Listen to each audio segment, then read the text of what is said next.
বাজার থেকে আপেল কিনে আনার পর দেখলাম যে এই আপেলগুলো খেতে একদমই ভালো নয়, তাই এই আপেলগুলো দিয়ে আজ আমি আপেল মাখা বানাবো। আর এই আপেল মাখা বানানোর জন্য আমি এখানে 4টে আপেল ধুয়ে নিয়েছি। এবারে আমি একটা একটা করে আপেলগুলোকে কেটে নেব। ছুরির সাহায্যে প্রথমেই আমি আপেলটাকে 8 ভাগ করে কেটে নেব, তারপরে এর থেকে দানাগুলো বাদ দিয়ে দেব। এই আপেলগুলোকে কেটে নেওয়ার পর বাকি সব কটা আপেলকে আমি একইভাবে কেটে নিয়েছি। তারপর আপেল থেকে দানাগুলোকেও বাদ দিয়ে দিয়েছি। আর আপেলগুলো কেটে নেওয়ার পরে একটা মিক্সিং বোলের মধ্যে ঢেলে নিলাম। তারপর প্রথমেই এর মধ্যে দিয়ে দিলাম অর্ধেক লেবুর রস।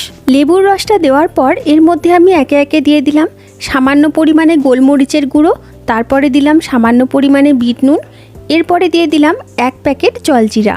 এবারে সমস্ত উপকরণগুলো দেওয়া হয়ে যাওয়ার পরে একটা চামচের সাহায্যে আমি আপেলের সঙ্গে সমস্ত উপকরণ খুব ভালো করে মাখিয়ে নেব। আপেলটা যখন খুব ভালো করে মাখিয়ে নেওয়া হয়ে যাবে তখন আমি এর থেকে এক টুকরো আপেল খেয়ে দেখবো যে এটা খেতে কেমন হয়েছে। আর এই আপেল মাখাটা খেতে কিন্তু আমার দারুণ লাগলো, দারুণ।